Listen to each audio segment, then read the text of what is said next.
Hey guys, I just wanted to jump in for a second and let you know a little bit about today's live stream sponsor, DNA Funded. DNA Funded has very generous profit sharing up to 90% and 3 different unique challenge types. For those looking to get funded, they also have speedy payouts, unlimited trading days on the first and second phase of their challenges, a very wide list of different things you can trade with over 800 different assets tradable, and maybe the most important component, a very experienced team behind the whole operation. So if you're interested in learning more about DNA Funded, click the link, check it out, see if it's right for you, and make sure to do your own due diligence to see if what they have to offer fits your trading style. For 10% off, you can use code A1T10. Again, that will be a 10% discount off of any of their trials you'd like to check out. Thank you again to DNA Funded for sponsoring today's live stream. Now back to the show. All right, everybody. Wow, look at this layout. I saw it yesterday, but of course it was Monday and we had a million things to do. Stream background changes every month in case if you have not noticed that before. It's pretty cool. The team behind the scenes does a great job just keeping it fresh. That intro especially is really cool. Somebody said it in chat. I'm going to pull it up here in just a second. EU heat map is out. Thank you so much for all your hard work. Tom, absolutely. The heat map for EU is out. So if you don't know what I'm referring to, the European economic heat map for those who are Edgefinder users, you now should already have this in your portal. If you have the Edgefinder. So this was a completely free update. And just a heads up, the way the Edgefinder model works basically is when you purchase access to the Edgefinder, all of the new updates that we add are yours completely for free. So we just added yet another new page here. This year we are on a roll. We've added the US economic heat map, UK, and this week we just dropped the European economic heat map. Now, how would this benefit a trader? If you're somebody who trades actively, how does this benefit you? Well, I'll tell you how I use it because I'm a fundamental analyst and active trader. I love this stuff because this gives me, without having to stare and drool over every single economic data print like I do anyways, without having to do that, I can simply pull up the European economic heat map and I can look at this as a base level understanding of, is the economy in Europe kind of beating expectations and rising sharply? Like, are we seeing strength in Europe, which would, by the way, be denoted by more blue on this screen? Or would it signal some weakness, more red or pink? Also, can I ask you guys a question? Is that pink or red? Because my gosh, I don't know. I've used that color. We've used it for our design. It's what part of our branding. It's our color. I always kind of think of it as red, but it is kind of a pink red. I mean, it is right smack dab in the middle. That's like one of those, that dress, the old meme from like 10 years ago is the dress white and gold or blue and black, right? Is that red or pink? Kind of hard. I don't know. I think Bentley's got it. Rink. Anyways, yeah, so if I'm looking at this, the economic heat map for Europe looks pretty weak. I talked yesterday actually with Ivan, who's in the chat. Shout out, Ivan. I discussed the euro and how I definitely prefer the short side on the euro against the US dollar, because let's compare economic heat map of Europe to economic heat map of US. The US got a lot of blue here, right? Inflation's cool. I guess that's not necessarily bullish for the dollar, but it kind of bodes well for the US economy. If you're asking me, am I favoring US or Europe in terms of the economy? Like most analysts, traders, and investors, I am going to pick the US, right? Because that's where the growth is. That's where the strength is. You have this really disappointing slow growth in Europe. Meanwhile, other places like the US are seeing some pretty sizable growth overall. So if I look at euro dollar as we fill the gap here, I'm going to take the most likely scenario being lower prices for the euro against the US dollar. So I like that setup. I've mentioned that I wouldn't mind waiting for a retest of resistance here, but that if we get that 1.05 level, could be an interesting scenario for a short side setup for me on the euro against the US dollar. And I know that looks kind of like a trend line breakout, but you guys know how I feel about trend lines if you watch me regularly. I use them, but I don't really use them. Like I just draw them because they are fun, but trend lines are really subjective. Like I could draw this trend line to this, right? Or I could draw a trend line, through the bodies only. The thing is, when you draw trend lines, you can draw them many different ways. So they're a bit subjective, like most technical analysis, to be completely fair. But for me personally, I see more clear resistance at this 1.05. If we do get a rally up into that area from these oversold levels, I do think that there's more downside for the euro. That would be a trade idea that I like on the euro US dollar. If we look at the European indices, we would say the European economy is great. Yeah, I mean, if you look at, let's take a look at like UK 100, right? UK 100 having some good gains. Take a look at the DAX, or we can do German 40 here. You've had a really nice overall move to the upside. That being said, you've had a period of consolidation before this and now starting to see a little bit of a breakout. By the way, check out the cosmetic or UI changes that TradingView has done. You can see they're a little bit more, it's an interesting change in, like when you zoom, it's more snappy. Anyways, UK and German indices are moving higher overall, possibly liking the idea that they're going to likely continue to see rate cuts. And we'll have to see. But you did get a little bit of a sell-off here in some of the foreign stock markets, kind of following all the stuff that we've been seeing with the US and our neighbors, right, with the tariff stuff. It is likely that EU tariffs and UK tariffs and China tariffs are kind of up next, if you will. So I think the market is kind of seeing that coming. I mean, you got to be thinking if I'm super long the DAX, and I know Trump is very, he's very hard on the NATO situation, says that basically the US carries the bulk of the weight and that is unfair, and he thinks EU regulations are predatory to US. He's very strongly opinionated on this. And the US is the economic superpower of the world, and so they have a lot of leverage. I think that the tariff stuff is a very challenging thing to kind of weigh whether it is quote unquote good or bad, simply because tariffs in the short run do cause some price hikes. It only makes sense if you raised my input costs on the Edge Finder by 10%, I would have to pass on that cost. So I'd raise my prices by 10%, right? That's how that works. Otherwise, what happens? Businesses cut into their profit margins and they have to lay people off. So businesses are going to raise prices before they lay people off. So the thing is with tariffs, right?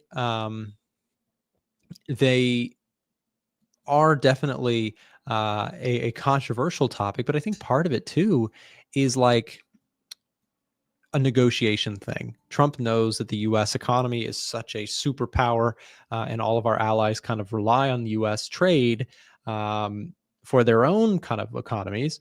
So he's using that as leverage. We'll see if it is a net positive or net negative in the end. But in the short run, there are certainly some market concerns, right? A lot of sell pressure came in on that Monday open, though to the bulls' credit here, I mean, you had just resounding response to the gap. I mean, you pretty much saw, here's that Monday morning gap. The market pretty much went just about nowhere down and then just ripped back higher, actually filled that gap. And we're seeing now the response, whether or not there will be kind of okay, we filled the gap, now what? That's the question I think that we have for today, because on a price action basis, what happened yesterday is we gapped lower, quickly filled the gap, but then look where we topped out. We topped out right around the gap fill point. And oftentimes when we talk about gaps, this is what we refer to on the technical basis as the gap fill, right? The gap window, if you will, or gap fill. You fill that gap, and then what often happens is now, we're back to kind of equilibrium. We filled the gap, and oftentimes the market kind of proceeds in the original direction. But we'll see. I mean, right now, I still like indices. I'm just kind of on the sidelines. If I get a pullback down into 20,850 or so, I'm going to probably take a stab long on the NAS. I don't mind sitting through the consolidation. I still like the story for U.S. stocks, but I'm not in a hurry. I think that you still get. I think you get some volatility in the coming weeks. I don't think that is. I don't think it's. I think that the probability of just a VIX back down to 14 and we don't go anywhere. I don't think that that's really likely. I mean, we could see volatility come down. I'm just thinking that we probably have some, some healthy volatility as markets try and figure out what all this tariff stuff means, right? Bitcoin also seeing a little bit of downside move here today, but that candle yesterday, my goodness, was absolutely volcanic. That's a new word. That thing was crazy. I mean, that was a wild, wild move. Think about did you guys see Ethereum too? At one point was down 24% on the day. Bitcoin's range yesterday was a 12.5% range from the low to the high. That is an incredible amount of movement in a single day. Just goes to show how volatile Bitcoin really is. Dollar index also big reversal intraday. I think we started out the day yesterday and it was like tariffs on Canada, tariffs on Mexico. And by the end of the day, both, countries and Trump were at the negotiation table. And so they pushed out those tariffs until 30 days later. And the market said, okay, let's not freak out and let's kind of reconsider everything. So, yeah, I mean, it is absolutely a very volatile market with the dollar index making that kind of move in a single day. And also gold near record highs. Is it at highs? It is. It's at highs. 28.38 for gold. We got another day of all-time highs on the price of gold. Breaking out here looks really strong. And I think that this just plays into the uncertainty factor that we just discussed. Markets are trying to figure out, look, we've got tariffs. We don't know where they're going. We don't know when they stop. We don't know how long they're going to be in play. We don't know if this is just a negotiation thing by Trump or if this is truly, the new paradigm where the U.S. goes back into massive, tariffs. And how does that actually impact the economy? Could it be a net negative? There's so many unknowns. And I think that what happens is people, when they have a bunch of unknowns, they go rushing into gold. I personally don't love it for the long side. I don't have what I would say is the right reasons for me to look to get long. If this was all red, that would signal to me, okay, I want to be more risk off truly and more bullish on gold. But right now, gold is doing its thing. It's making crazy moves. This thing could rip through the highs and just keep going, or it could reverse sharply. But I'm not looking to buy. I just want to be clear. I'm not looking to buy this dip on gold at this time. It's not that I am bearish on gold. I am decisively neutral. So if I go take a look at the score that we have on gold, we literally have a +0 neutral reading on gold. Now, momentum certainly favors the bulls. Don't get me wrong, but I don't trade solely off of momentum. I trade based on the fundamental reading. So if I go pull up the gold tracker here, what you can see is that, yes, we've got some things that are positive for gold, like seasonality. Month of January is very strong for gold. Trend is clearly to the upside. GDP came in a little bit weak for the US compared to forecast. So those are some positives for the price of gold, but we can't ignore the negatives. Retail sentiment is actually quite bearish. Quite bullish on gold. I want to show you something too, because this is really quite important as well. So if I show you something and we go take a look at, where's our put to call ratio? We recently changed the way we do this. So we now use options volume to get a way more accurate perspective of retail positioning on gold. Now, what I mean by this is that we used to use CFD brokerage data to try and interpret retail sentiment. The issue is that there's a lot of flaws in doing that, and it's lower volume relative to something like the options market, where there's massive daily volume and we can accurately track what sentiment is like on gold. Look, the reality here is that we have reached the extreme greed or high call demand levels on gold. Now, this does not mean, oh, get out there and short gold, because sentiment can remain stretched for some time. But I want you to pay attention to what this put to call ratio is telling you. This is telling you that people on the options market, you may or may not have known this, but you can buy calls or puts on gold. It's a way to put up a small amount of capital in order to leverage and make big gains or big losses on options, the options market. And you can trade gold on there. Well, look, right now, what this is telling you, what the put to call ratio that we use for retail sentiment is telling you, is that people have no interest in buying puts on gold. Everybody is hitting the call button. That seems to be kind of the equation here. The concept here for the put to call ratio when selecting for gold is there is huge demand for calls. The lower this gets, the more stretched and more bullish the crowd is becoming. So again, when we see gold hitting all-time highs, is that something I want to sell? No, not necessarily. But do I want to buy it when everybody's chasing it? No, right? So again, what does that suggest for gold? It suggests for me neutrality. I'm going to stay on the sidelines. I'm not going to chase this thing. Everybody's already buying calls that wants to buy them. So everybody is getting long gold at these levels. It does not mean that gold can't keep going. It just means for me, the risk to reward is not quite attractive enough at these levels. Now, if you get something like this and then it swings back and we pull up our chart once more, right? We pull up this chart and it says, oh, now we're swinging back the other way. We're back in a healthy range. Then I might look for some gold bullishness as long as we have some, other contributing factors. But I just want to show you how that put to call ratio works on the price of gold. It is very, very cool to kind of see where that's at. U.S. stock market just opened up, by the way. Here's your first 5 minutes or so. So there's the U.S. open right there out the gate. Also, by the way, that put to call ratio, if you have the Edge Finder, it is available. And currently, if you have the tool, this was also a completely free update to our users that we just recently added. If you don't have the Edge Finder, we are currently doing a massive discount on the tool right now. You can currently get 30% off our software and take your trading to the next level. So many traders around the world use our tools to find better trading opportunities in the markets. And stop guessing what the markets are doing. Stop guessing what sentiment is doing, what economic data is like. Quit trying to read articles all day. This is the tool that can take you to the next level with your economics and your sentiment data for your trading. So if that's something you're interested in, don't miss the opportunity. We got 30% off going on right now. Don't miss that chance. So there you go. Yeah, click that link. You'll be directed to a support chat where you can speak there.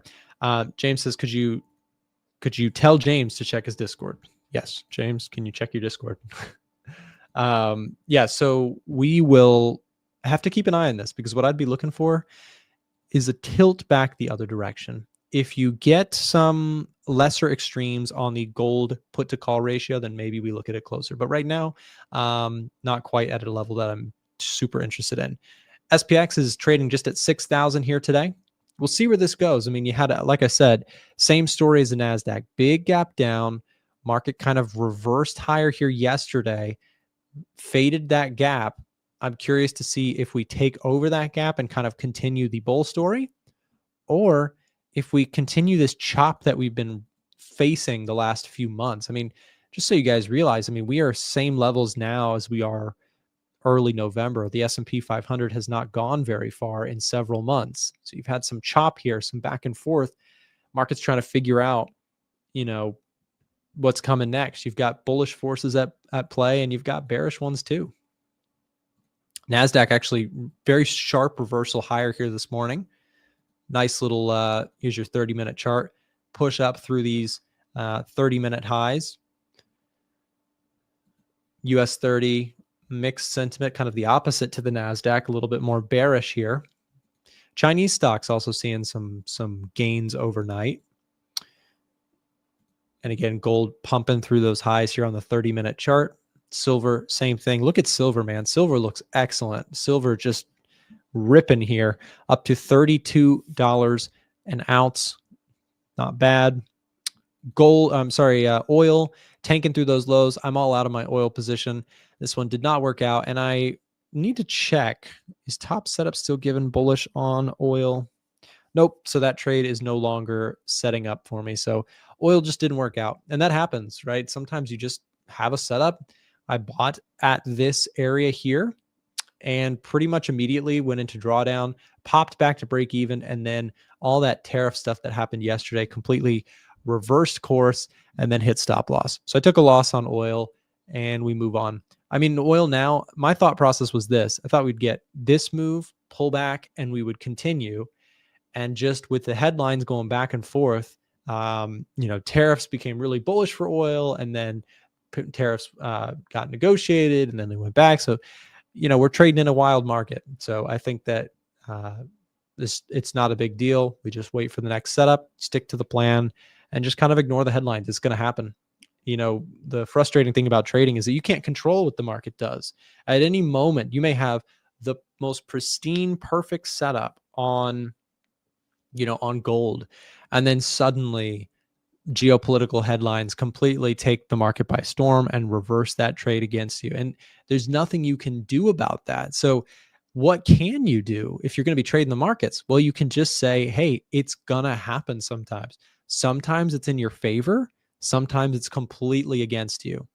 And the cool thing is that as a trader, like over the long term, most of that kind of gets ruled out, like the random geopolitical headlines that spike your trade in your direction or against you. I kind of think long term, it just evens out. Like sometimes you're going to get a random event that helps you. Sometimes you get a random event that hurts you. Trying to predict all those random events, you're going to be chasing your tail forever. So instead, just focus on what you can control, your risk, your position sizing, your entries, your management, etc. Nick was right about silver. I still have a silver bullish position. So that is going really well here today. Up 1.45%. Silver's absolutely ripping. That's awesome to see. Let's see.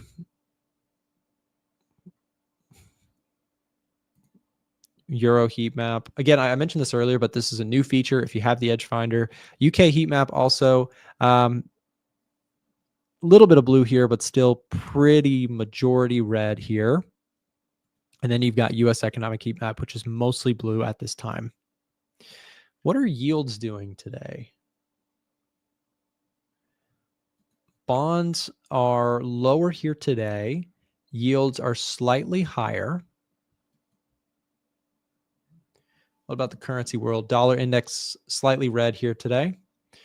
Euro dollar pushing higher a little bit. Pound dollar pushing higher a little bit. And Kiwi dollar, I guess pound's technically negative on the day, but reversed course here intraday. The Australian dollar, I still like this setup for possible sells if we get a retest up into this region. So just kind of waiting patient on that setup. Pound dollar, same kind of idea. I like 1.25, let's call it, for possible sells if we rip higher into that. Dollar Swiss lower here this morning. Dollar Swiss, what's cool about it is it's probably one of the most correlated to the dollar index. You can see there's dollar index, here's dollar Swiss. So dollar Swiss, if it does pull back into this 90.50 level, we'll see how dollar Swiss and how the dollar in general, if it's able to hold support once more. Again, kind of a big spike rejection here yesterday. Could possibly go down to retest this area. We'll see if that can hold strong overall.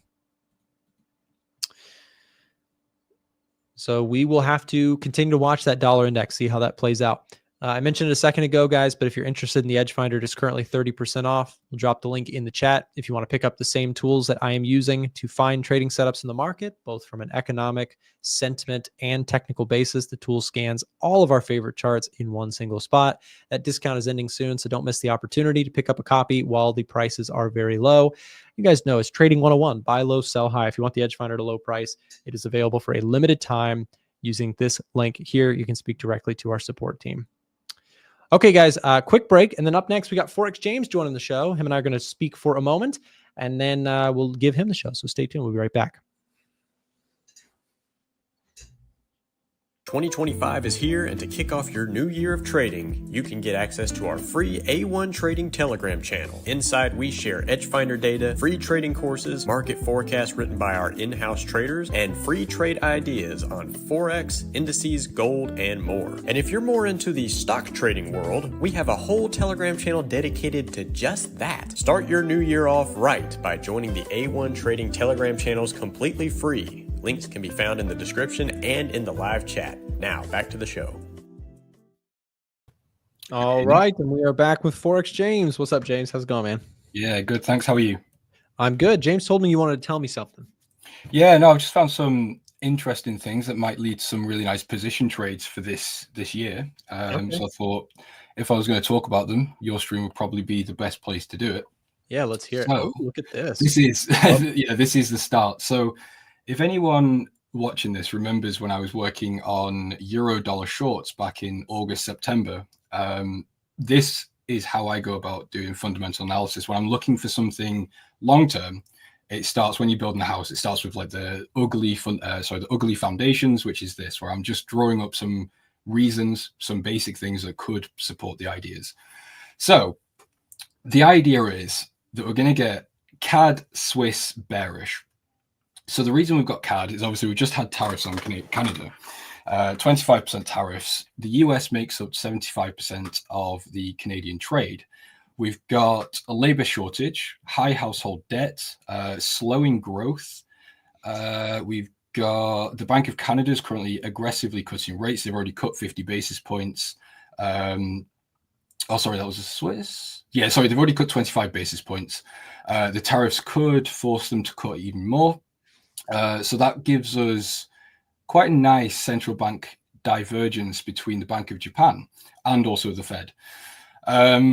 So we've got that. We've got the Swiss. So we've got the Swiss National Bank is on an easing cycle. They've already cut 50 basis points. And again, it's likely they'll be looking to cut more as we get further into 2025.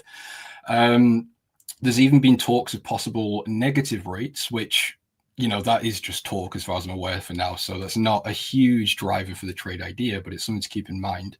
But that rate cutting really affects long-term appeal for investors. We've also got, again, weak economic growth coming out of Switzerland. Now, I'll get onto why that's a possible trade idea pretty shortly. The US dollar bullish, I won't go into too much. I think we speak about the dollar quite often on the show. The yen also presenting possibly quite a nice divergence in central banks. They're slow, but they are on a path to sort of normalizing their policy or their rates. So that, again, does present some possible divergence. We've got US tariffs also potentially leading to some more risk-off moves, which will benefit the yen. Now, the bit I was going to come back to, the risk-off sentiment. The reason that I'm not talking about the Swiss is because if you're an investor and you're looking and you're in a risk-off period, you've got gold, you've got the yen, you've got the Swiss, and a couple of other things, but we're focusing on these ones for now. The Swiss will be really the last choice, because even when you're looking at trades, it's not just risk-off, go to all risk-off assets. It's the same with risk-on. You still need to look for what's outperforming, what's the best choice. In this situation, I think the Swiss would be the worst choice. So the yen, in my opinion, is bound to outperform the Swiss. So, sorry, Nick, I'll just give you 1 second. So that leads me on to some trade ideas. I'll show the full amount when Nick's gone. I don't want to take too much of his time, but the first one I've actually executed on is dollar Swiss. Now, again, this is mainly driven by the central bank divergence that we're seeing. The Swiss fundamentals just aren't aren't really enough for me to be optimistic about it. So I'm looking really to scale into this position. I've got an entry here on the weekly time frame, and I'm looking really just to see how it goes. This is stepping my foot in the water. If it doesn't work, I'll cut the position, no problem. If it does work and I start to see sentiment shifting, then I can start scaling in. I was talking to our analyst at Elite Traders last night, and he's got the same opinion. And it looks like what I'm currently looking at isn't really priced in, and it's something we could be quite early ahead of if we can catch into it.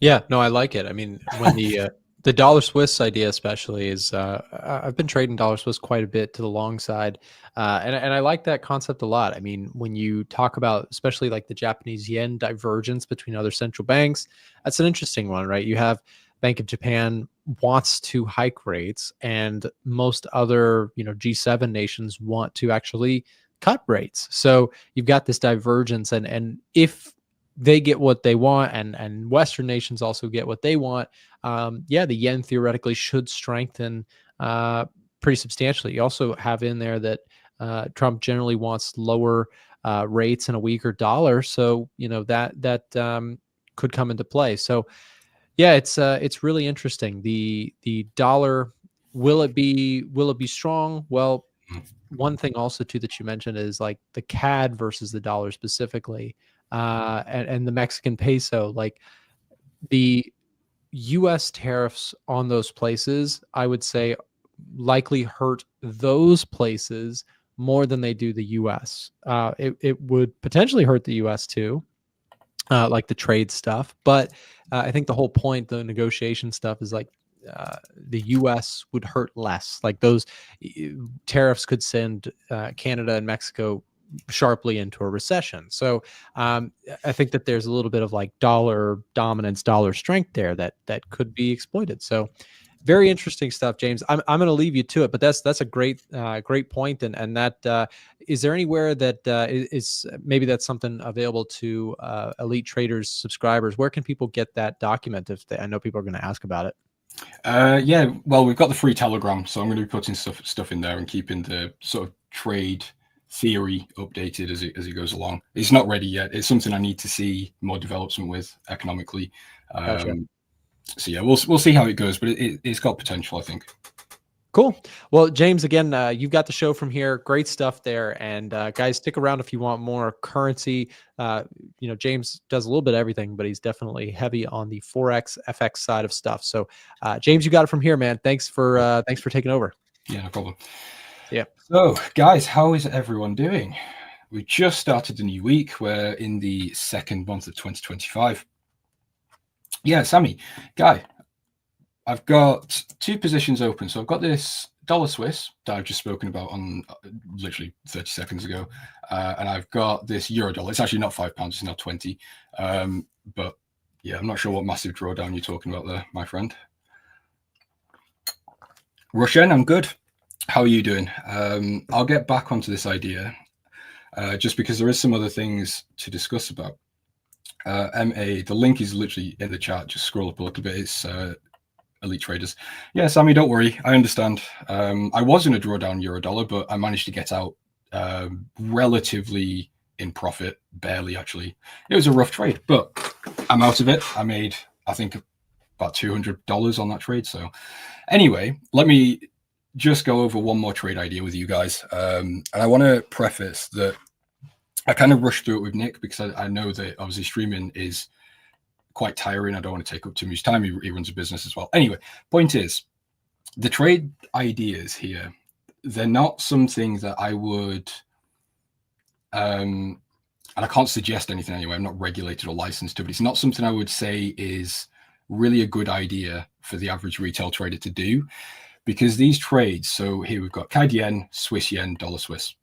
They're not something that you can really do unless you've got, I'd say, at least 5 figures in capital, so at least 10,000 or more. And the reason is because if you're approaching it the same way I am here, where you've got a position sort of just placed, this isn't technicals, this is literally just placing the position to see how the market moves over the next couple of weeks. If it goes into drawdown, let's say, even if the market moves, I mean, this is a week time frame, comes down to the sort of previous weekly low, that's a 400 pip move.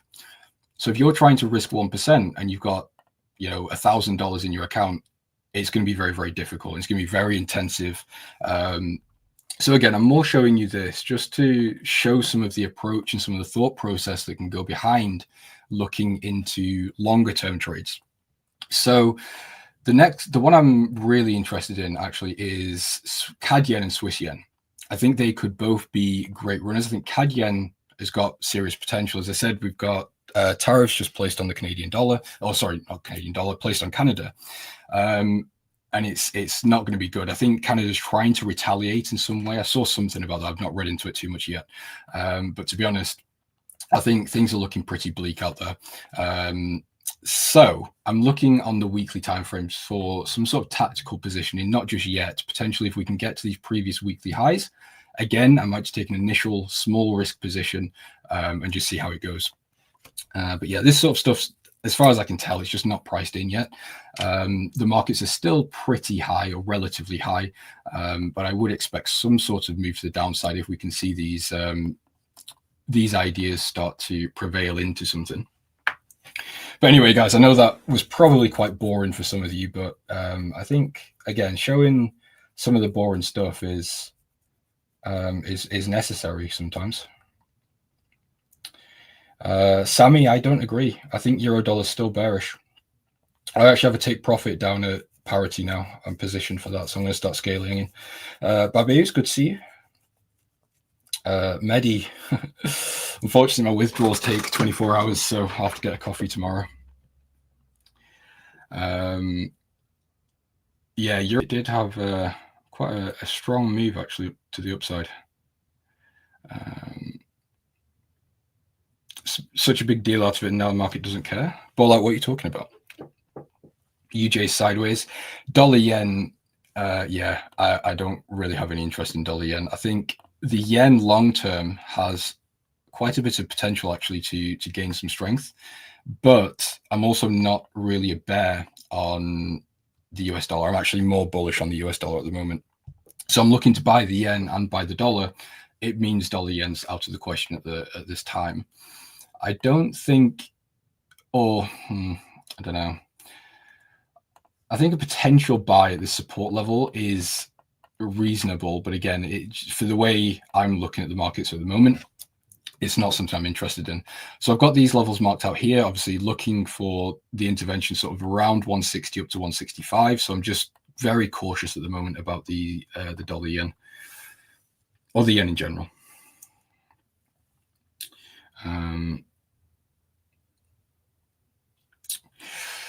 Very informative. Interesting. Okay, well, I might make a video on that sort of stuff. So if people are bothered about going into more details about it, I can make a video. But again, I know it's not what everyone really cares about and not what everyone's here for. So I'll keep it kind of simple and short. UJ's tricky with fundamentals. Yeah, I agree. Tariffs delayed 30 days. Yeah, it's like Trump's trying to make us all bold. Did you see dollar Mexican peso? We saw here, really rough to trade. Really strong move to the upside, obviously, or spike, I should say, or gap, when we heard Trump was putting tariffs on Canada, China, Mexico. And then, yeah, he backed out and decided to do negotiations. And now it was actually really smart, to be honest, because now he's got Mexican forces at the border basically doing what he wants them to do.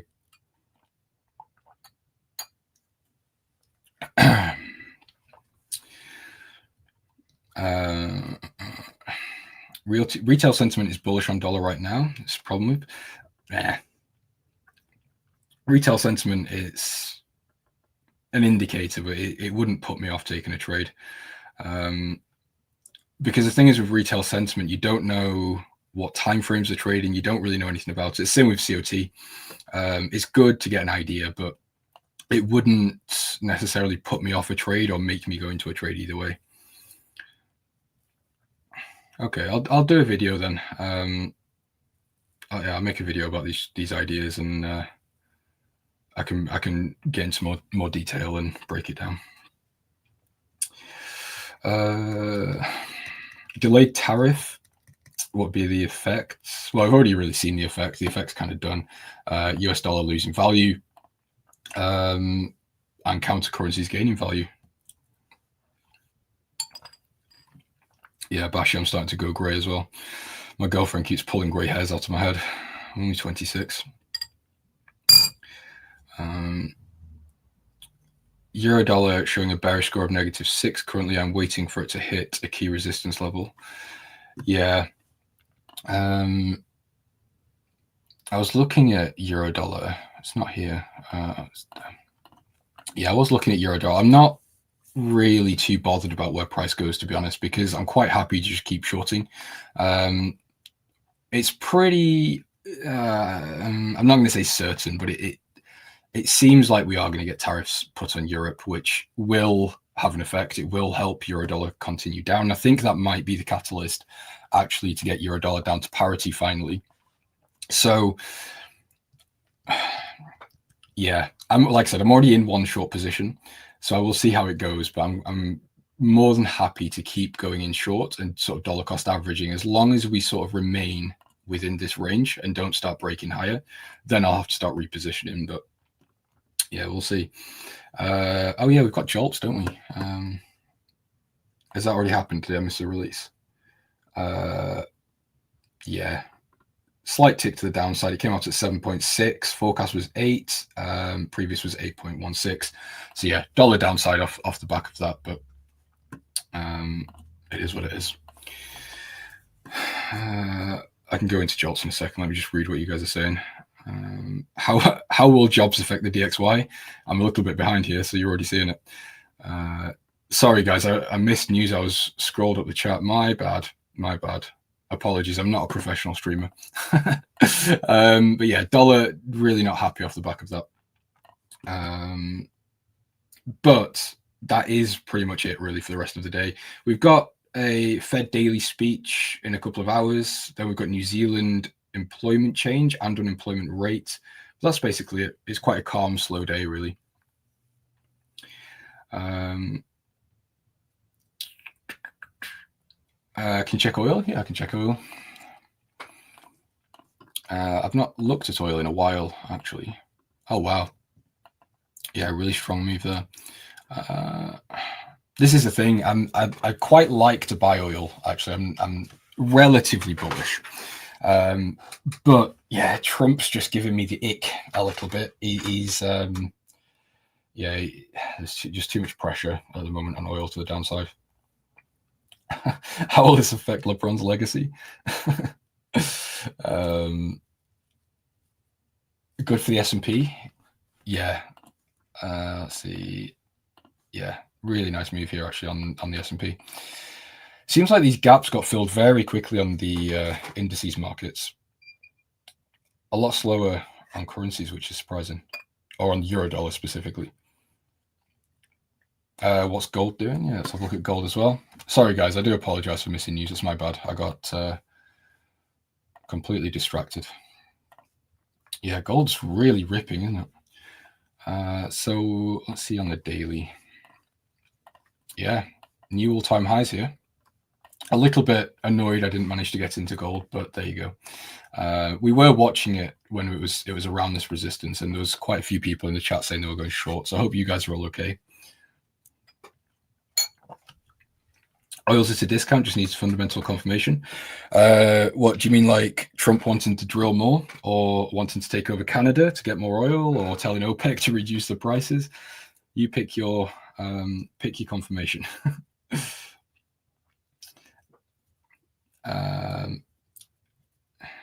Hello, Nick. Why are you sending FX signals after you execute them for quite a while? Yusuf, my name's James. Can you check gold? We're on gold now. But actually, let's take a look at what the Edge Finder says about gold, because previously it was actually quite neutral. I'm not sure if that's changed. Yeah, no, it is still neutral. It's quite literally nothing, just a score of 0. So yeah, it's not convincing for me to go in long. I mean, the trend's really good, but I'm not going to be the guy sat trying to buy gold at all-time highs just because it's moving up. I think I'd rather wait really for a pullback, a retest, and a continuation. Then I might start considering going long off here. But until then, there is no way I'm looking to buy gold, especially if there's no overwhelming fundamentals or overwhelming edge finder reading anyway. Due to hold a press conference about Israel-Hamas conflict at White House. Oh, is he? When is that? I think I'm a little bit behind, actually. I've been focused on doing this case study for the Swiss, the yen, the CAD. I've kind of just ignored everything else.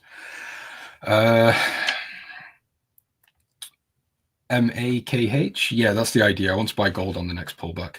But yeah, until then, you're just you're like a dog trying to chase its tail, really, if you're trying to buy gold here, in my opinion. It's too, I'm not going to say too high, but yeah, you've missed the opportunity, really.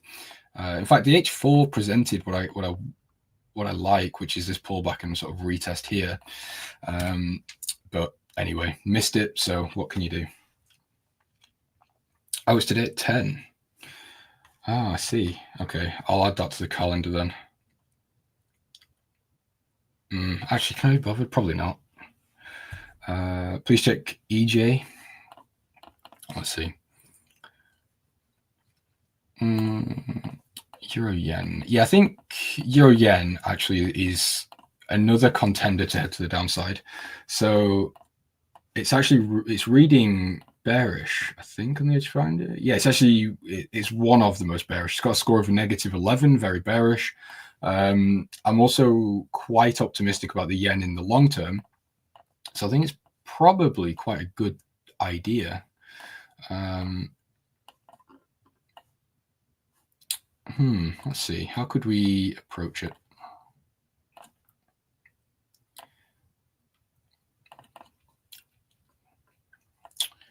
I'd say if we could look and wait to see if we can get an H4 bearish candle to close back below this level of structure, a short position wouldn't be necessarily a bad idea. Targets, I suppose you could just target these previous lows. There's no problem doing that. See, I'd look for something like this on Euro Yen. I'm not too interested in getting in just yet on the yen pairs, but I think there's potential there for a short-term trade. AUD USD downside, yes, I would suggest so. Or sorry, I would say so. The Australian dollar's not really in a position where it's going to catch much buying, I don't think. The US dollar seems to be doing okay. It's taken a little bit of a hit. Obviously, we can see pretty strong move to the downside, but we did manage to fill this gap, and then we've just had JOLTS. But I think my overall long-term view on the dollar, or at least medium term, is still to the upside. Alfonso, no problem. Thoughts on dollar ZAR? I don't trade dollar ZAR, but we can take a look.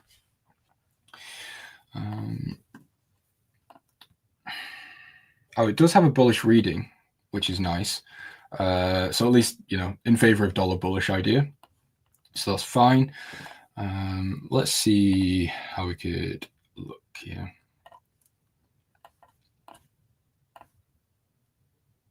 You know what? Actually, I don't mind this where it is already.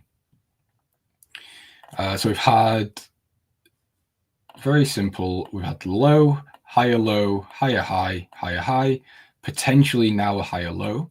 This is the fib level between the 0.5 and the 618. It lines up quite nicely with previous levels of structure here.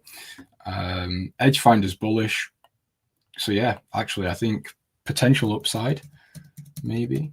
Again, it's not something I trade, so I'm not sure really what's going on with the ZAR fundamentally on a macro basis. But yeah, on the face value, I actually quite like this.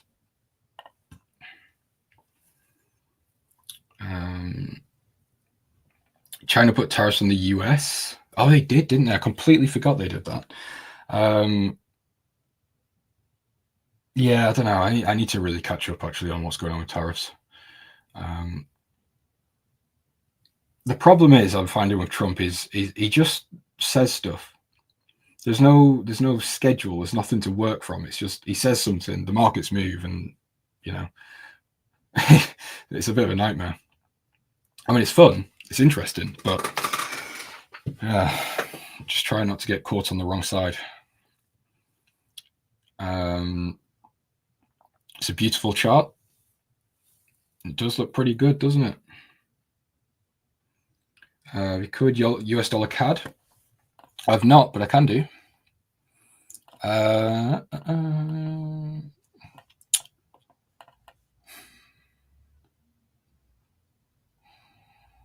It's just broken straight back into this range, hasn't it? On a technical view, there's nothing for me to do because I've been waiting for something to happen during this period. We finally broke above. And then I was like, okay, maybe now I can start looking to go long. And now it's just broken straight back in. So first of all, I'd really need to see something happen. Well, even if it's a break to the downside, that's better than just the sideways nonsense that we're having.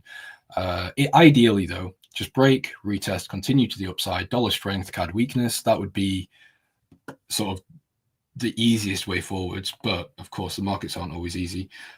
Dollar CAD does have bullish reading here, though, score of 5. So that's a nice little indicator that we've got to look to buy. But yeah, it's very difficult to trade at the moment. Pound dollar shorts, yeah, I'm still actually, I don't know if it might have been stopped out now. Oh, it's not. It's just back to entry here. Yeah, I've been sat in this position since. Actually, this needs to move over a little bit here. There, I've been sat in this position since the 27th of January. And it's just, yeah, it's just not done anything. We had a really nice spike here, and I was thinking, okay, maybe this will lead into something. Maybe we can see a continuation of sellers, and then maybe come back. But no, just corrected straight away, which isn't really a surprise, to be honest. But I would still expect this market to go to the downside. The UK is in a better spot than it was a couple of weeks ago, or maybe even a couple of weeks ago. It's doing better. Sentiment slightly shifting, but it's not out of the woods completely. So the UK gilts are heading down. We are expecting more Bank of England rate cuts. So it's good in the long term for the pound. But yeah, there's still too many issues in the economy, in my opinion, really to be buying the pound anyway. I think it more just slows down the depreciation of the pound rather than it being necessarily a trend changer. I'm a patient man. That's why I like swing trading, actually, is because you can kind of just sit and let the markets run. There's no need to really worry or get involved. You can find an idea, set the trade, and walk away, really. Pound CAD down, yeah. Pound New Zealand. I actually just got out of Pound New Zealand. I went in for a mean reversion trade. Yeah, here. I don't have it on this list. Hold on, let me just quickly add it. Yeah, Pound New Zealand. Yeah, so I was in Pound New Zealand shorts around here. I took some profits. Oh, I did take profits actually last night. But I think, yeah, the trade looks fine to the downside actually. I'm not saying that in a fundamental view. I'm saying that in a technical view.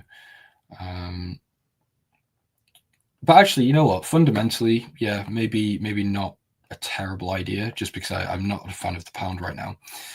This pullback that we've got here looks good. So we've got the top of the Bollinger Band, whether you care about that or not. RSI's overbought.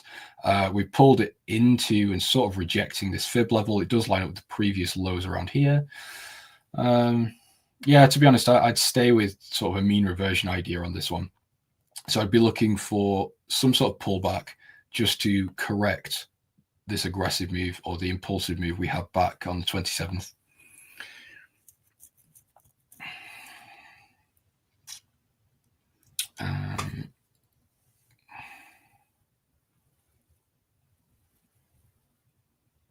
What makes you bearish on EU at a monthly support? Because I don't really care about a monthly support.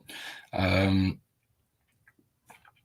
think, technicals are great, and especially, monthly and weekly levels and daily levels are important to pay attention to. But the way I trade specifically on euro dollar is not really accounting for technical levels. It's more a case of just add into positions based on the macros. And if it gets to a drawdown point where I need to cut a position, fine, I'll cut a position and re-add in at a better price. But yeah, it doesn't really affect me too much. Trump recently blasted South Korea for its land, which took land back from black people. Let's take land back, taken away. Okay. Yeah, again, I'm not sure what's going on in South America. It's not something I pay attention to be honest. Maybe I should be. Maybe I should look into what's going on there. But I saw something about it on a headline, but yeah, I've not looked into it properly to really have any idea or opinion about it. ACO, I'm pretty bullish on dollar Swiss, long term and short term actually. So I have got a position trade onto to the long side, looking for potentially a slight trend change here. Whether we'll get that, I don't know. This is on a weekly chart, so it'd be a trade I'd be holding for possibly the next year and a half, maybe.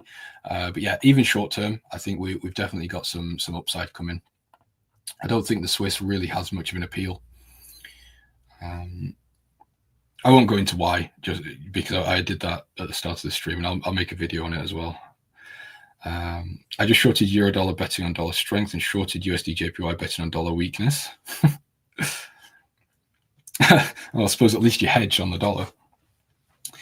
To be fair, 3 monthly shows signs it could go down further to parity. Yeah, I'm still in favor of parity. I think it's coming. I don't know when, but yeah, I think it's coming pretty soon. And when I say soon, it could be the next couple of weeks, maybe in 2-3 months, maybe. We'll have to see. Maybe quicker, maybe longer. Oh, did I say South America? Sorry, I meant South Africa. Did I say South America? Interesting. Anyway, I must be on autopilot. I've been so busy this week. It's been unbelievable.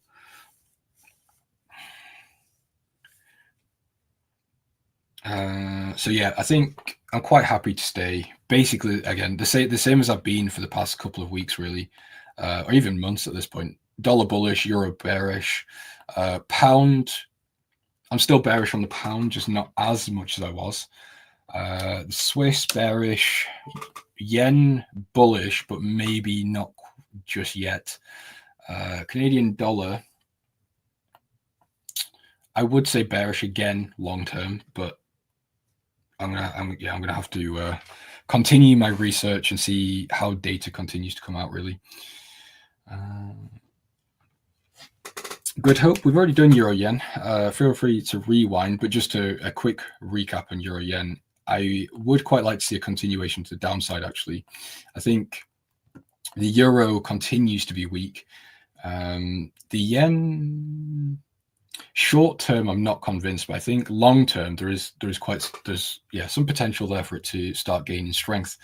So in the short term, if I was to go short, I'd need to see a break back below this level of structure, maybe a retest, and a retest would be ideal. Go short, stop loss above the previous high here, and then a take profit just down at the lows around 155. 155 roughly.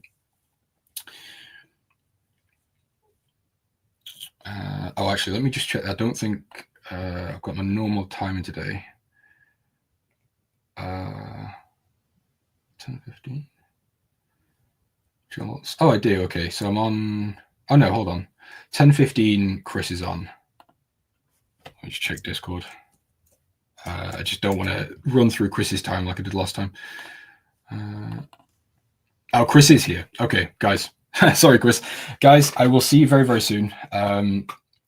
I might be on a bit later this week. I'm not 100% sure, actually. But thanks for having me. As always, you've been great. Don't get margin called. I'll see you all very, very soon. Hey everybody, thanks for tuning in to today's A1 trading session. We love engaging with our audience, talking shop, taking requests, and sharing our favorite setups. It's about that time where we're going to review a bunch of indexes, stocks, currencies, gold, silver, Bitcoin, and pretty much anything else and share our insights. If you're wondering what trades I'm in, if you're wondering what trades I'm taking, and you'd like to see exactly how I'm trading everything, you can actually follow my trading signals. If that sounds like something you're interested in, we'll share a link in the chat and you can sign up. You can sign up directly with the link or speak to a support rep if you have any questions. If you're asking, what do I trade? Pretty much everything. Indexes, ETFs, stocks, options, futures, Forex, and crypto. Thoughtful analysis, active trading. Check it out. And now, back to the show. Good morning, everybody. Happy Tuesday. Let's get started. So SPX is up a little bit. We've got some directional pushing here, about 30 points to the upside, coming back to fill this gap from Friday's close or close to it. It's going to make for an interesting move since we started the week off on a rough note, just like we did last week. So here was our, open last week. Let me change the color. So open last week, pushed up all week, and then tariff talk on Friday ended on a sour note. Still finished the week red. This week started off again on a rough note, working our way back up to fill the gap. Question now is, we have a high, lower high. How much effort do the bulls have to put in here? If the bulls can pull back and fill this gap, is that enough to say that the bears are then going to take back control, or is this going to pull all the way back up to hit the same tops again? I don't know. We have some earnings this morning that I want to take a look at. So I had a winner on Palantir. That was more than expected, which is perfect. So Palantir up to 105. This stock cannot be stopped. My ratio spreads is looking good for full profit, which is totally fine by me for April and May. I need a price to be above 91 or below 69. It's well above 91. And I closed out for max profit was $2. I closed out for $1.75. Now I could wait until Friday to grab that extra 25 cents. To me, I thought it's not worth it. So I took the return. It was about a 70% return on risk, which I'm totally happy with. So good stuff for Palantir. We had some other earnings that popped in overnight, which includes the following. We had PayPal overnight. We had Spotify overnight. PayPal is at 81. Let me check and see something here on PayPal. So PayPal.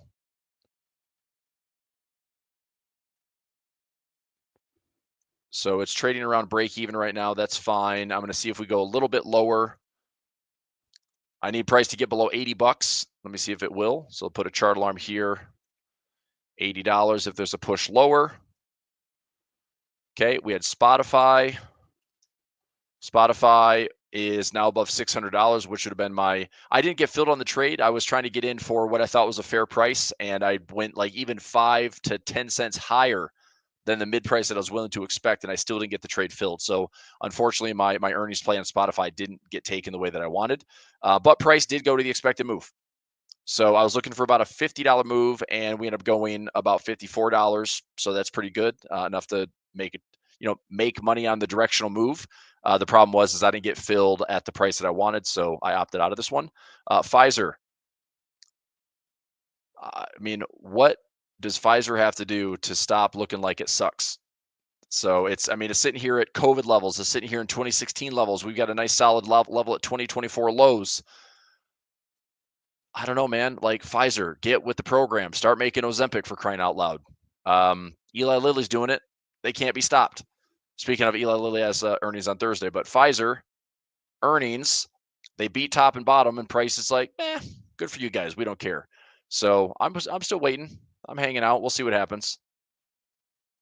But that's Pfizer. What else? Pepsi. I'm just curious on Coke. Coke is at 63. I've got a covered call at 65. Speaking of Coca-Cola, let me check my covered calls on this one. Shares. Okay, I'm going to put another covered call in on my Coca-Cola trades. Double check my break evens.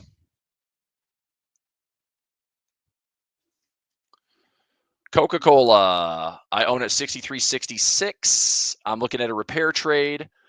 Let's go out like 30 to 45 days. Let me see if there's earnings on Coca-Cola. Earnings next week on the 11th. Okay, so I can maybe try to I'll try the 65 again. So if I go out, let's say 45 days to March, I get 84 cents. That's not bad. That's not bad at all. My break even is 63. I'll get 84 cents. That lowers my cost basis down to 63.66 minus 84 cents. Now I get it called away at 65. I make 218. That's a nice little repair on Coca-Cola. I'm cool with that. Okay, I'll do that. Actually, what I might do is put in a collar trade. Maybe. If I'm going to do a collar trade, I'm going to go out a little bit farther. So let me go, instead of March, let's go to April. That's 72 days out. Now I get more. I get $1 for the upside. It's a 19 delta. If we have any price appreciation, lower the cost basis by $1. And I don't know why the puts are showing that type of price. That's really odd. The put price, I've got a 57.50 that only cost me 52 cents.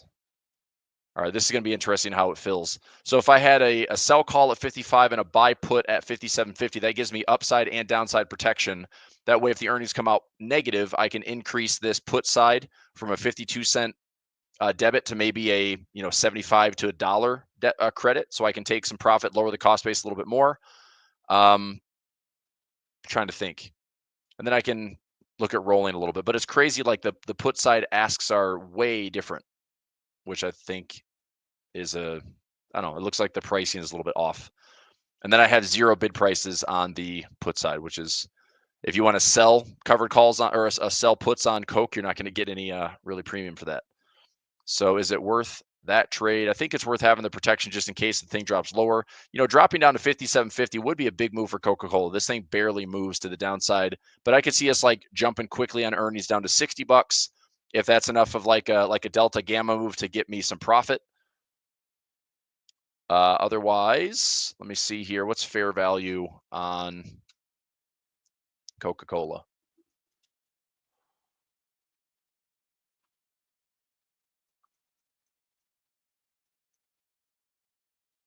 Okay, I mean, I'm not really looking to hang on to this longer term, but I'd like to see the stock go higher. 65 would be fine. Get it called away. I could see us getting back into the higher 60s. $66 to $67 is pretty fair, just based on the volatility. I don't know if we're going to get there. So anyway, let me see this. I'm going to go. I've got some exposure on this one. How many accounts have Coca-Cola? I think I have 5 or 6 accounts. 1, 2, 3, 4, 5, 6 accounts that have shares. Okay. 100 shares. If I put in the 65 by 57.50, see if I can get 70 cents credit out of that collar trade.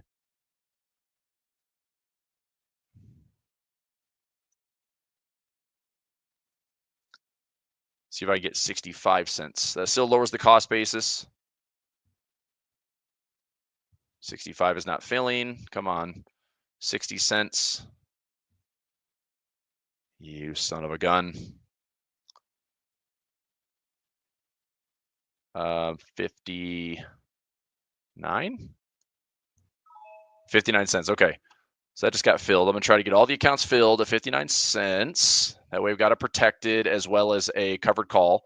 So this is a 417 expiration collar. I have a 65 sell call. I have a 57.50 buy put. And let me see what that price just got filled at.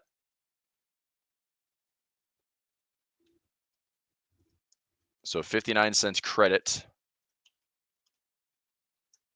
And the updated break even is 63.66 minus 59 cents, 63.07.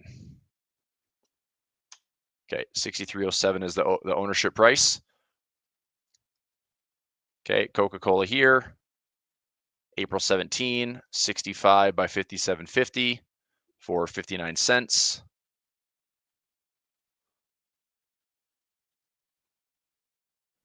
Come on, man. Jeez.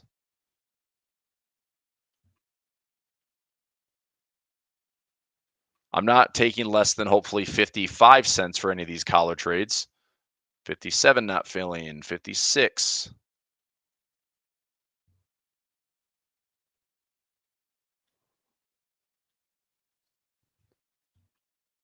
You've got to be freaking kidding me.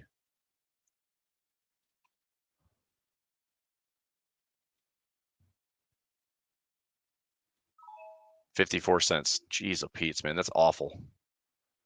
All right. Anyway, let me focus on getting these filled really quickly. 65 by 57.50 for 54 cents.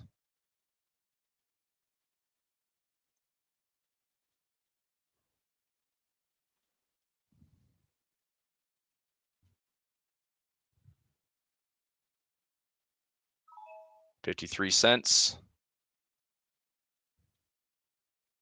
Okay, shares here. 65 by 57.50. 53 cents.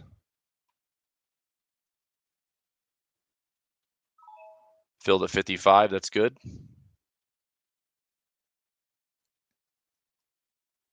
$65 by 57.50. Try to get 59 cents here.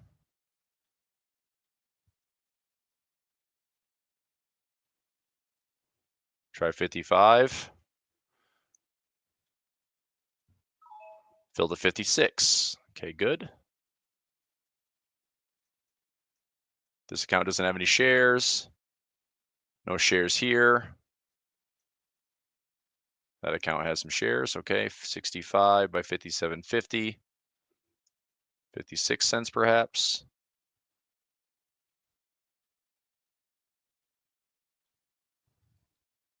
$55.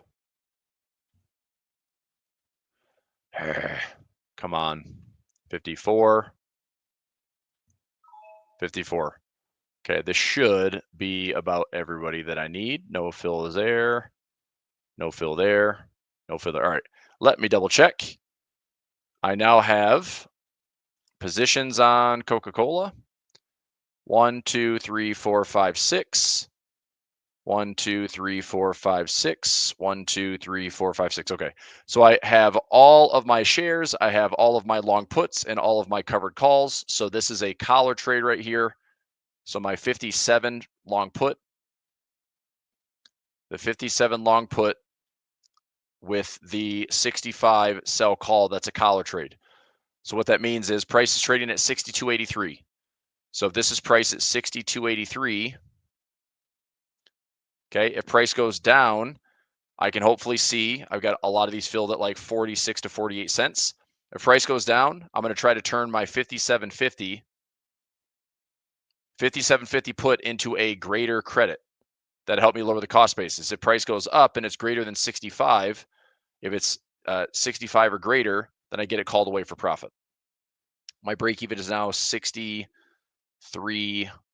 I got filled for a little bit less, so like fits 63.07 to like 63.10.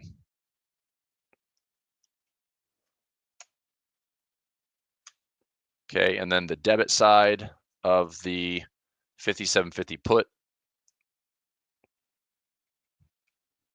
that debit was at most 49 cents. All right, that way I've got a reference point. Okay, so I want to get that taken care of. I took a trade late yesterday on Intel. I was going to add that into Pulver Alerts. So Intel is trading at $19.40. Is exactly where I bought it yesterday. So that's not too bad. I'm going to add this into the stock options new trade section for my Pulver Alerts, new trade, Intel. I did a $1,000 allocation at 19.40. And that was around 50 shares or so. So $1,000 divided by 19.40, I bought 51 shares. And then I have a pending 1250 allocation at $13.50. That's around 92 shares. So a 1250 allocation out of the 1350 price point, 92 shares. Limit buy on 92 shares.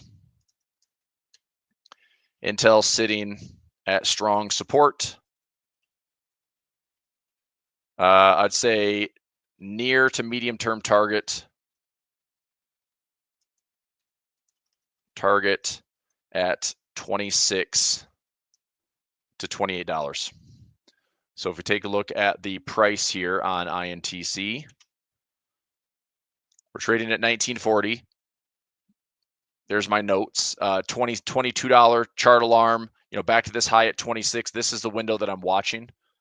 So if price comes back into this pocket right here, I'm going to mark this one in green. That to me is good enough. So I'm going to say, short term or near term profit target. That's it. Even if we have a squeeze, that's all I'm going after. Okay. So that is in. I'll put in a screenshot, post this. It's the nice thing is it's the exact same price that I got filled out yesterday. So that's going in here. Intel, I think they have earnings. They already had earnings. They had earnings January 30th. Price didn't move a whole lot, but screenshot's good. Okay. So that's getting posted, and final piece right here.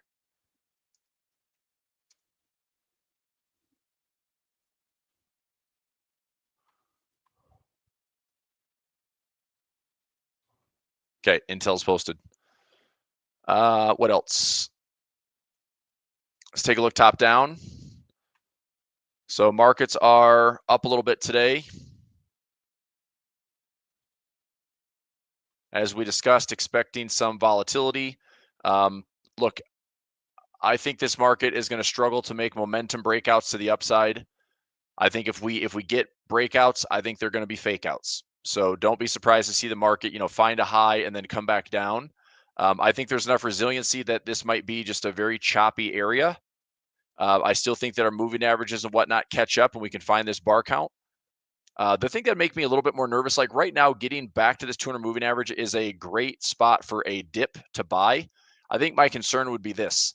If we end up going sideways where we don't really have much of any direction and these moving averages just catch up, right? They're just moving here and then a price, spikes down and then spikes up. I could see that type of volatility this year. You can see over 2 weekends from DeepSeek to now tariffs, you can see how sensitive this market gets over the weekends if there's a dramatic news, from a Friday to a Monday, right? So this is why a lot of my trades are big margins for error, still generate some income, trying to stay out of the way. But here we go. Look into this. Rise as mega caps charge ahead. What about that Mag 7? Does everybody love? Oh, it's pretty much everything about them. So what's leading the way today? Take a look at your heat map. Oh, I don't know. NVIDIA up 3%. Right back up to 120. Google's up, Amazon's up, Apple's up, Tesla's up, Microsoft is up. Advanced decline line's probably not all green. So right now we have showing 68% of stocks advancing. That's I'd say relatively green. But when it's led by big stocks like your top 10, it's just no different than what we've been dealing with. A lot of concentration at the top, lots of flows, safety, quality. I think that's the hard part about everyone hating on the Mag 7. It's like, what's not to like? I mean, I get it that the market's concentrated, but all I want to do is just buy at better prices, accumulate more at better prices, But anyway, I mean, we've had some interesting Mag 7, right? Apple, post earnings, Apple dropped hard by about 8%. And the index is down a couple percent. So I'm telling you, like, stocks are going to be way more volatile than indexes this year, which is why I'm doing a lot of index trading. But we seem to put a bit of a hold on right at that 200 moving average. I've got my ratio spreads down a little bit lower for March and April. Here is Amazon sitting at all-time highs once again with earnings coming out this week. Earnings should be Thursday. Google also sitting all-time highs with earnings coming out today after market. Meta just off of all-time highs. I grabbed a little profit on that earnings play last week. Microsoft, I have a bunch of trades on Microsoft February. This is in a couple weeks, March, and April. I think this is a pretty strong level. Now, if I want to get a little bit more, I don't know if I'm going to get a great trade here, but if I went like a 410, let me see what this trade's for. This is a bit more aggressive, but I'm curious. Microsoft this week, 410 by 407.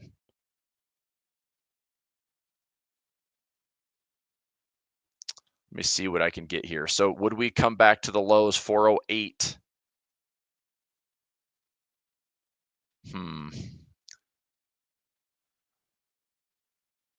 407 by 402. I mean, you're clearly taking on a little bit more risk. I mean, it's an income play, but do I love it? Not really. I could do this though. Let me see if I can turn this into like a broken wing butterfly. Let me go put fly.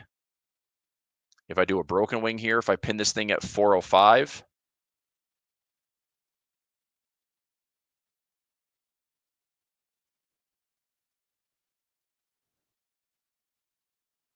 That's a little bit better. A 407 pin price. This actually might be a decent trade for this week. 407. So Microsoft would have to come back and have a bad week. Now, it's possible that we get below this low, right? But if I have a 407 or a 405, what's my max risk here? 25 cents credit.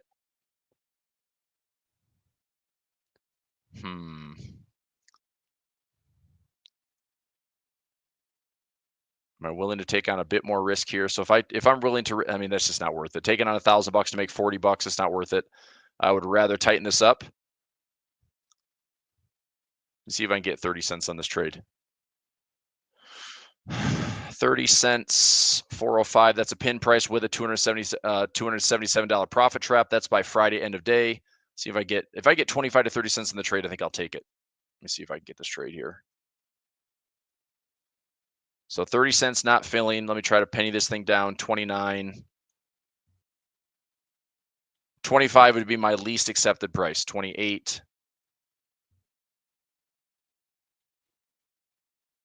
27. 27 cents. Okay, I just got filled in that trade. So here's the trade. I'm going to put this in Pulver Alerts, new trade, Microsoft. I'm doing a 2/7 expiration. So I'm buying the 407.50 put. I'm selling the 405 put. And I'm buying the 397.50 put. And that's 27 cents credits. So this is a broken wing butterfly.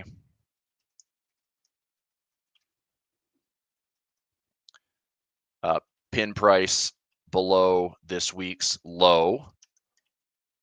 Looking to see if one,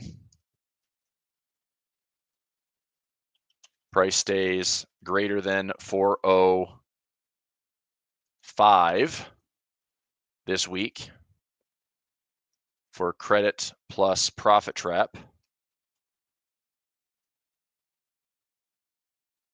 And two, keep the small credit. So the profit trap is a bonus for end of week management.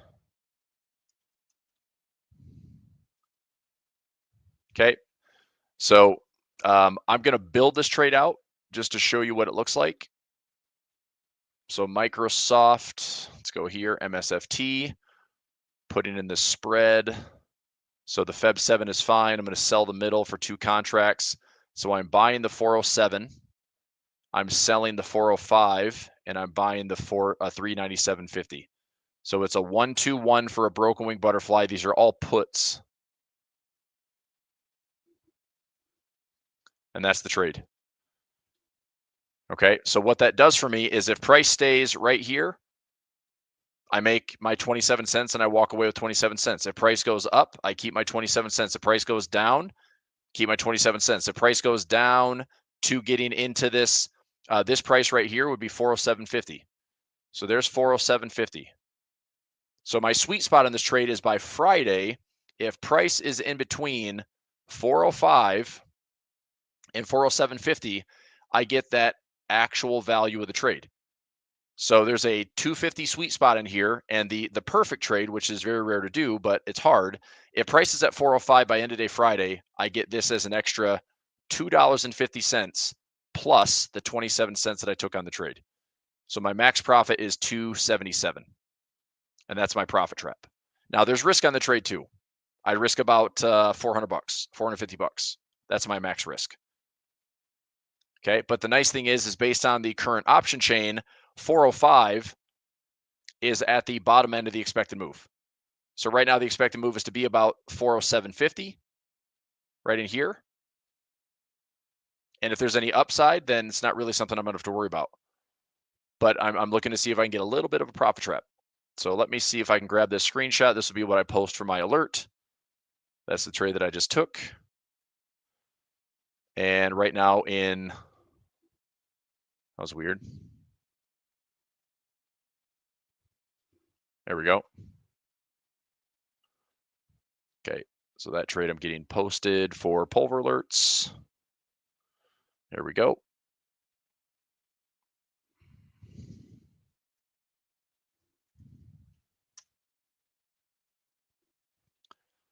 Okay, so that's the trade.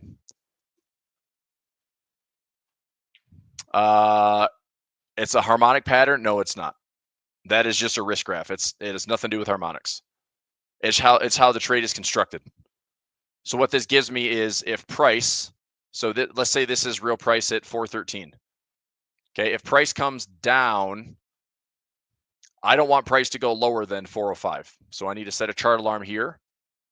And let's see if price hits 405, that's going to be my broken wing pin. Broken wing pin price. And, realistically, it's like if the trade just goes up, if this just goes up, then I'll make my 27 cents per contract, and that's fine. If price is below 407.50, but not below 405, then that's my profit trap by Friday. The hardest part about this trade is that this all boils down to like, if I'm going to make the perfect trade, which is here's current price has to fall, then I have my profit trap, then I have my risk. So here's my 27 cents. There's my $2.50. In order for me to get this max profit, I've got to have price exactly at 405 by end of day Friday. That is very, very, very difficult to do. But it's there in case I get myself some padding, right? So if price goes up, cool, easy. Price goes sideways, fine. Price goes down a little bit, fine. Price goes down a lot, then I take on my risk, but that risk is defined. Okay. All right.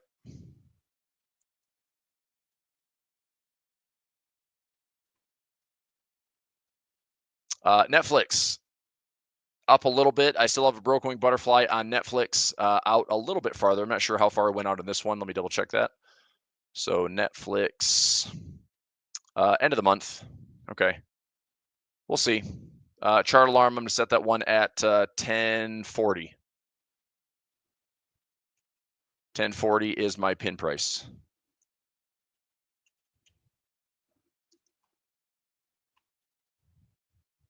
So again, if it does hit 1040, that's fine. Hopefully it doesn't.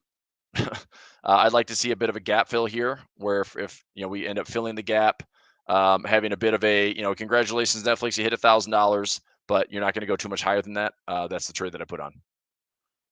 All right, Nvidia 119. I still think Nvidia, we have earnings coming out late February. I think Nvidia is going to be a gap filler. So February 26th, I'm looking at this to be a gap filler. Probably volatile, but it is what it is. I still like Nvidia from the technical side. Fundamentally, it's obviously in jeopardy of like, oh my gosh, is DeepSeek going to dethrone Nvidia? Well, the argument is that if it takes less Nvidia chips, or it's going to force Nvidia to maybe lower the price of their chips, it just means that there's going to be more buyers of those chips. So I don't think Nvidia is just over. Obviously, I've got some protection. I have a collar trade. So that's why I wanted to make sure that I'm protecting my shares. So Nvidia there's my shares. I have what is it here? 135 by 115. So it shows right now that my 115 put is up $500. Let me see what that price was on that. I might end up taking profit on that put and then reestablishing this trade. Maybe. Let me see. So NVIDIA.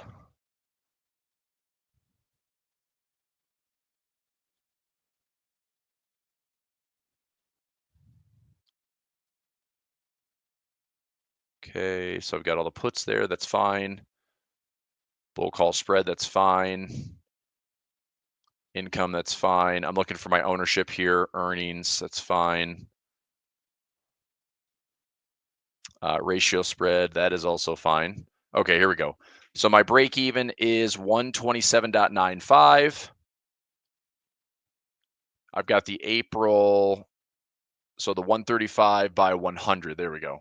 So I changed a little bit of the mechanics of the collar trade. Okay, that's fine. I don't need to do anything here. So I've got a 135 call and a 100 put. So that's a long put and a sell call, and I'm just gonna let those marinate. That gets me through earnings.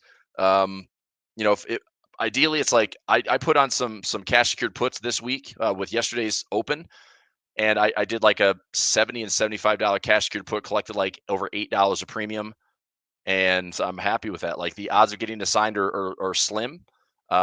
Obviously anything can happen, but if I take ownership of Nvidia at 70 some dollars, I'm okay with that in theory.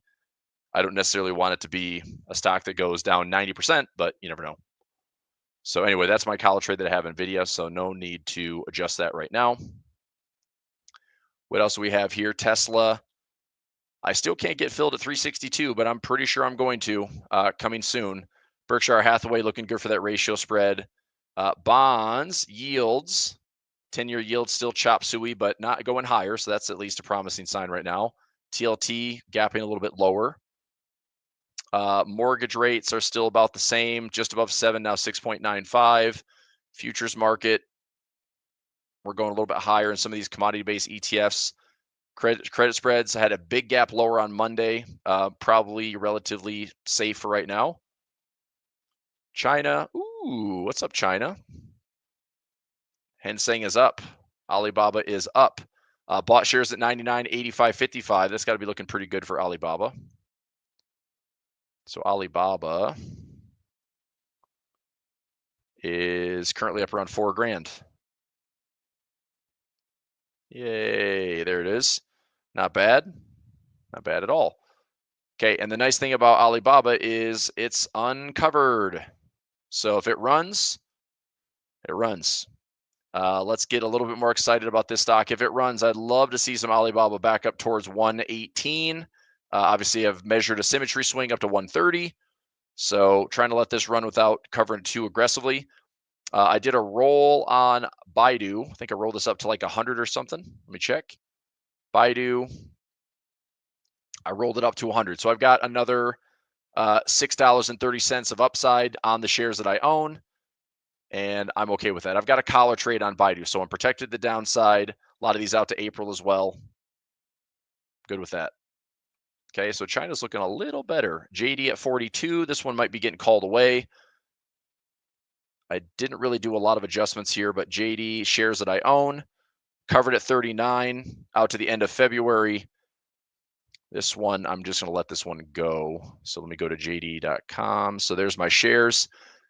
There's my covered call. There's my put out to the end of the month.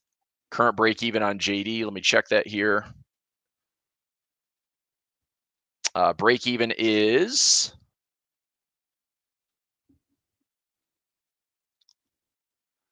$35.92.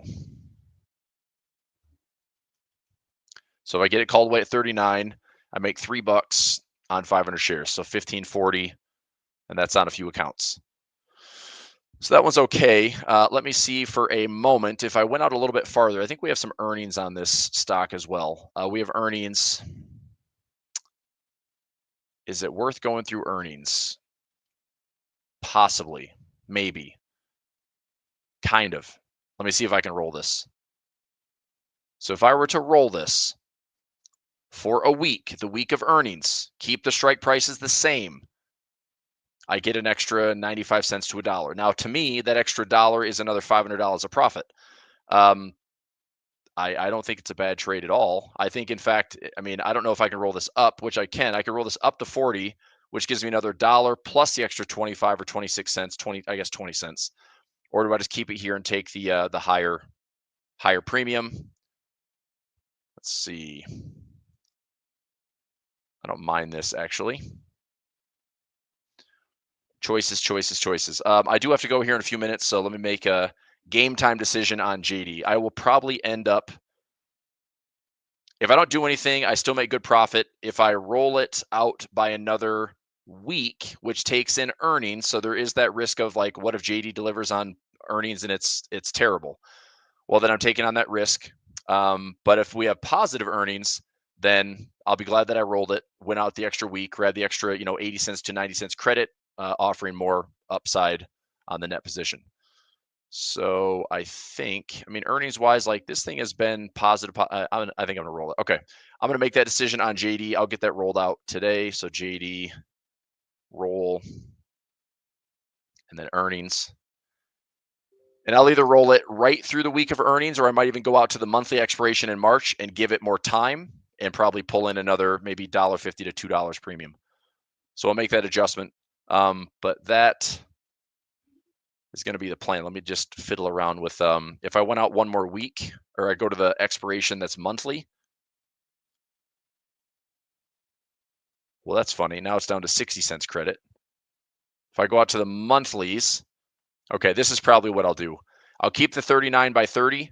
I'm going to go out a little bit farther on the 21st of March. That gives me an extra $1. I'm going to go ahead and roll this now for $1 credit. See if I can get $1.05.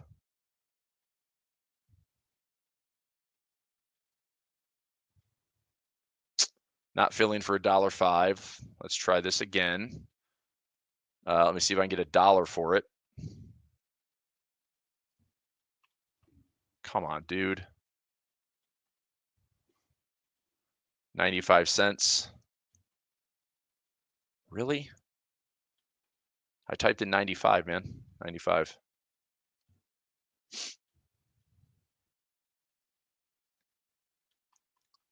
Ridiculous. All right, 90 cents.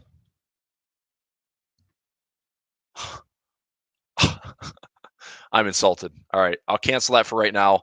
I'm going to try to finesse that roll and try to get something for it. I don't know if I'll have to look at the open interest and see if it's liquid enough. There should be plenty there. Volume wise, I mean, there's lots of open interest on JD. It's plenty liquid, but I'm just not getting the fill on the roll that I want. Anyway, I'll come back to that. So I've got a hard stop at 11 o'clock. So I'm going to probably wrap things up here in just a couple of minutes. Let me do a quick spot check. Got 3 more minutes. Let's make the best of it. So dollar index is, big spike up and fading. So the dollar's getting hit, which is kind of nice to see. Here's currency strength for the day. Dollar taking a nosedive. What do we have this morning on news, by the way? We had JOLTS. So job openings came in softer, and that's pretty much it for the day. So that was it. Dollar's getting hit. Totally fine by that, I guess. Oil, a lot of volatility on oil, but still hanging out right around that 72 handle. I probably need a little bit more time on my strangle that I put on CL, which is still sitting right in the middle. Natural gas moving up a little bit, which I'm happy to see. I've got some time on that one. Gold having a great day, as is silver. Silver poked that alarm at 32.25. Gold's up to some fresh highs with a couple days above that recent high back in October. Just keep enjoying your run on gold. I mean, I don't know what else to say. It's looking good. I like, kind of going with the melt up in gold. I'm not buying a bunch, but I'm up, 10 grand in gold. I'm fine with that. And silver, I am up 7 grand, sitting on about $12,000 year to date, which is obviously a month into trading. But yeah, let's see. So gold and silver, still liking both of them a lot from the technical side. At this point for silver, this is now resistance. So we'll see if we get a pullback and a bounce. Okay, I still like the dynamic support, but silver might be hitting a 3K target. So keep an eye on it. But yeah, silver's looking good. Bitcoin, expect some volatility, and you're getting it. So we have highs, we have lows. I think more, indecision is ahead. I think this is also fine to look at this as an accumulation zone. Eventually, if we get some risk appetite and this can make a fresh break, I think Bitcoin does have the potential to go to 125, 130 this year, maybe 150 on a bigger bull push. But on the flip side, if we pull back to like 80K, still strong support. So 90K, 80K, I like support on both of those. Okay. All right. I have to go. All right. 1 minute. I'm going to bounce. Chandler, Nick, team, thanks. And I'll be back at this mañana. I'm going to look at that JD roll. I posted Intel. Pulverless posted yesterday. Have a look. We'll come back and do it again tomorrow. All right. Thanks, everybody. See you soon. Bye. Thanks for watching today's A1 Trading Show. Be sure to subscribe and to turn on notifications so you don't miss the next one. Want more from A1 Trading? Check out the links in the description below or our website a1trading.com. We have lots of free trading tools and channels available for you. We hope you have a great rest of your day, and we'll see you tomorrow.